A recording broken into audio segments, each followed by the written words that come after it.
Ohio fishermen and Division of Wildlife officials fear an Asian carp invasion could actually wipe out the state's multi-million-dollar fishing industry. ONN's Kristen Severance shows us what could happen if the carp get into the Great Lakes and Lake Erie. August of 2022, Lake Calumet, Illinois. A team of biologists hauls a single fish from the water, silver-scaled, 38 inches long, 22 pounds on the scale. They photograph it, they measure it, and then someone runs the numbers, and the numbers are not good. This single, unremarkable-looking fish has just swum past nearly 30 miles of electric barriers, $300 million in federal infrastructure, and a war effort spanning 2 decades. Its location puts it 7 miles from Lake Michigan, 7 miles from the largest freshwater system on Earth, and nobody can say with certainty how it got there. What you are about to hear is the story of a fish the United States cannot stop. A fish that has already conquered the Mississippi, the Missouri, the Ohio, and the Illinois. In the river it now dominates. This fish makes up as much as 70% of every living creature in the water. And running parallel to that invasion is the story of a billion-dollar barrier the American government is racing and failing to finish in time. The fish has a name. Several, actually. Federal agencies call them invasive carp now, a quiet rebrand finalized in April of 2022. To the people who fight them every day on the rivers of the American Midwest, the name is simpler. They are the enemy. This story begins, as so many ecological catastrophes do, with good intentions. November 16, 1963. Stuttgart, Arkansas. A shipment arrives at the U.S. Fish and Wildlife Service Fish Farming Experimental Station, and inside are grass carp imported from Malaysia, brought to the United States as part of a coordinated effort between the United Nations, the Bureau of Sport Fisheries, and Auburn University. The plan was innocent. Use these fish to clean catfish ponds, control aquatic weeds, and filter wastewater in sewage lagoons across the South. By 1966, the grass carp were spawning in captivity, and they were also escaping, with fingerlings slipping through screens on rearing troughs. The early 1970s brought 3 more species: bighead carp, silver carp, and black carp, all imported by Arkansas fish farmers, all raised in earthen ponds beside southern rivers. For a few years, nothing happened. The carp stayed in their ponds, and the system held. Then it rained. Through the 70s, the 80s, and into the 90s, flood after flood breached the levees of Arkansas, Mississippi, and Louisiana, and the carp poured out into open water. Dwayne Chapman, a research biologist at the U.S. Geological Survey, has spent his career studying them. Chapman calls the popular story the story that the Mississippi flood of 1993 created the entire crisis, an urban legend. The truth, he says, is worse. The carp were already in the wild. They had been since the late 1960s. We simply weren't looking. By 1980, silver carp were reproducing in natural waters. By 1998, they were breeding in the Illinois River. And in 2003, when the Illinois Natural History Survey conducted its annual count, biologists pulled about 1,200 bighead carp from 400 sample sites, a manageable number, cause for concern but not alarm. 4 years later, that number had climbed past 10,000. A year after that, past 100,000. The biologists were no longer sampling a river, they were sampling a population explosion. To understand what these fish actually do, you have to understand what they eat. Bighead and silver carp are filter feeders, with gill rakers fused into a porous filter, so fine they can strain particles 4 microns across, smaller than most algae, smaller than most life. Their food is plankton, constantly. They have no stomach, which means they do not stop. A single female silver carp can release up to 2 million eggs in one spawning season. and a single bighead can grow past 100 pounds. The world record, caught in Missouri, weighed 125 pounds, 5 ounces. In the Illinois River, the river that runs from the Mississippi up toward Chicago, invasive carp now make up 60 to 70% of the entire fish biomass. Research from Southern Illinois University in 2012 placed the figure already past 60%. By 2022, Kevin Irons of the Illinois Department of Natural Resources put it as high as 70. In some stretches, locals say it is higher still. This is what an invasion looks like when nothing eats it, nothing competes with it, and nothing kills it fast enough to matter. There is one more thing about silver carp you should know. When startled by a boat motor, a sudden splash, or the vibration of an outboard engine, they leap 8 to 10 feet straight out of the water, sometimes hundreds at a time. The U.S. Fish and Wildlife Service has cataloged the injuries: cuts from fins, black eyes, broken bones, concussions, and whiplash. In Lake Calumet, Arkansas, a teenager being towed on an inner tube took a flying carp to the face, and the jaw injuries required oral surgery. In June of 2015, on Creve Coeur Lake near St. Louis, a Washington University rowing team practiced through what witnesses described as a hailstorm of fish. Mark Gaydon of the Great Lakes Fishery Commission put it plainly. "It makes for an amusing YouTube video," he said. But it is serious. The reason all of this matters, the reason any of this is American history rather than just Southern wildlife management, comes down to a single decision made in 1900. January 17th, 1900, Chicago. After more than a decade of construction, engineers opened a new artificial waterway called the Chicago Sanitary and Ship Canal, dedicated that May by Admiral George Dewey. Its purpose was to carry the city's sewage south, away from Lake Michigan, the source of its drinking water. To make it work, the engineers reversed the flow of the Chicago River, forcing it to run away from the lake instead of toward it. In doing so, they broke something that had separated two of the largest watersheds on Earth for the entire history of life on this continent: the Mississippi River Basin and the Great Lakes Basin. The continental divide that ran 12 miles west of Chicago, gone. For the first time, fish in the Mississippi could swim, in theory, all the way to Lake Michigan. For 100 years, almost nothing did. Then the carp came north. The Great Lakes hold roughly 20% of the world's surface fresh water, 6 quadrillion gallons, about 84% of the United States' surface freshwater supply.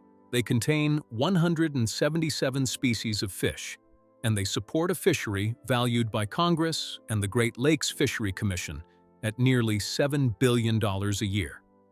More than 75,000 jobs depend on it. Roughly 1.4 million Americans fish those waters every year. In 2011, scientists at Fisheries and Oceans Canada published a binational risk assessment, and their conclusion was stark. To establish a self-sustaining population in the Great Lakes, invasive carp would need only 10 males and 10 females. 20 fish total to trigger a collapse that scientists estimate could last centuries. This is what the United States is trying to prevent. This is why a single 22-pound fish in Lake Calumet became a national emergency. The first line of defense was activated in April of 2002 at mile 296 of the Chicago Sanitary and Ship Canal near Romeoville, Illinois. The U.S. Army Corps of Engineers, working with a private firm called Smith Root, laid steel electrodes across the canal floor and pumped a pulsed direct current into the water, designed to incapacitate any fish trying to cross. A second barrier came online in 2009. A third in April of 2011. Together, they form the most ambitious electric fish barrier ever built, and on at least 3 separate occasions, they have failed. In 2010, biologists pulled a single bighead carp from Lake Calumet above the barrier.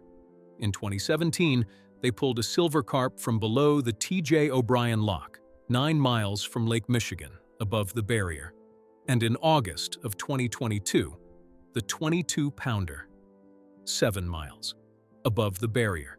A 2017 study published in the Journal of Great Lakes Research using underwater sonar found something even more disturbing. When commercial barges pass through the electric field, schools of small fish, averaging 120 individuals per school, slip across the barrier in nearly 90% of attempts. The voltage works on adults. It does not always work on juveniles, and it certainly does not work on eggs. Charlie Woolley, then director of the U.S. Fish and Wildlife Service's Great Lakes Office, was asked about the 2022 capture. His answer was carefully calibrated. "It is a little disturbing," he admitted, "but not catastrophic, not yet." Which is why the United States is building a new barrier, a bigger barrier, a barrier so elaborate that even its lid engineers describe it as unprecedented in the history of inland water management. It is called the Brandon Road Interbasin Project.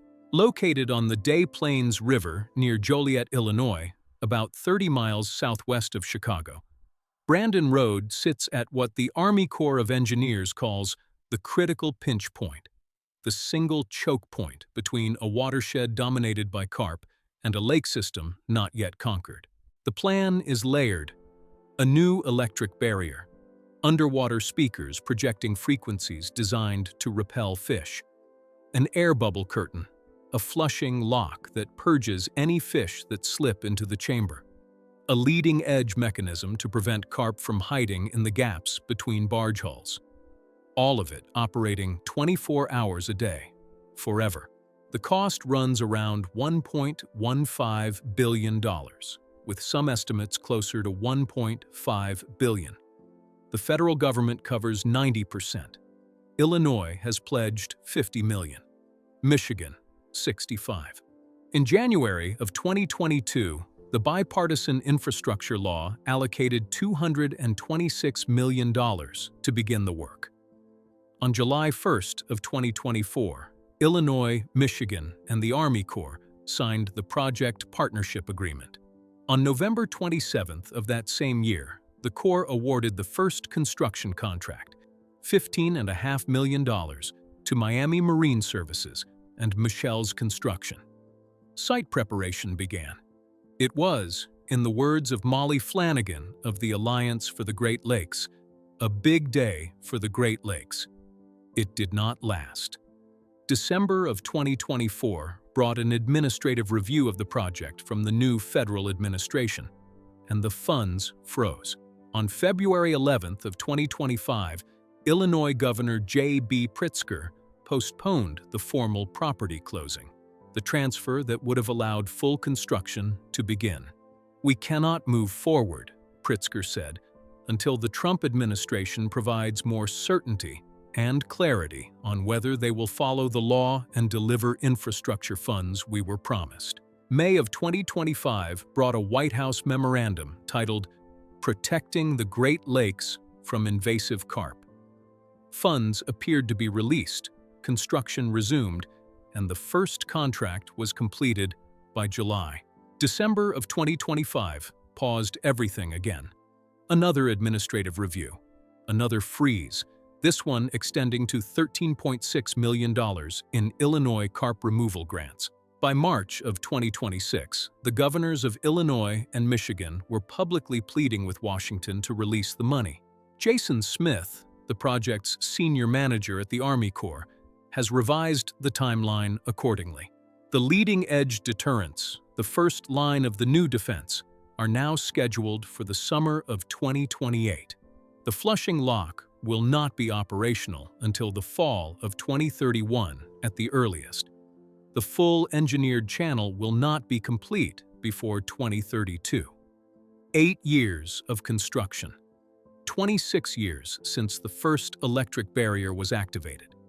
63 years since the first carp shipment arrived in Stuttgart, Arkansas. And in those 8 remaining years, The fish will continue to do what they have always done. In November and December of 2023, in a single 10-day operation in the starved rock pool of the Illinois River, biologists removed 750,000 pounds of silver carp, the largest single freshwater removal in American history. Since the year 2000, more than 106 million pounds of invasive carp have been pulled from the Illinois River alone. Over $600 million in state and federal funds have been spent fighting them. And still, the population front, the leading edge of the invasion, has, according to the Invasive Carp Regional Coordinating Committee, remained essentially unchanged for over a decade. That is the story the official numbers tell.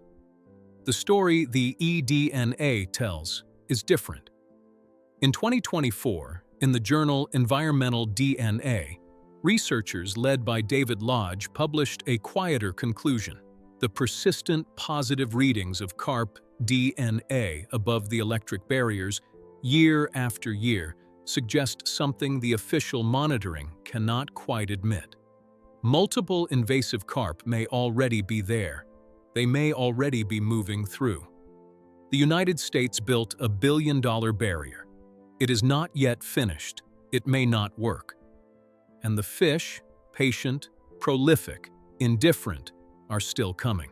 In 2013, Dwayne Chapman of the U.S. Geological Survey gave a public lecture in St. Paul, Minnesota.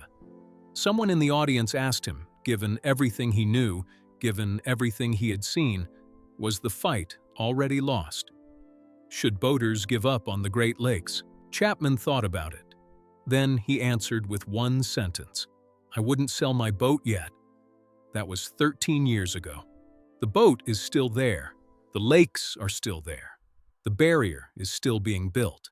And somewhere, in the dark water below Lockport, past the barges and the electrodes and the bubble curtains and the speakers, a single silver fish is swimming north.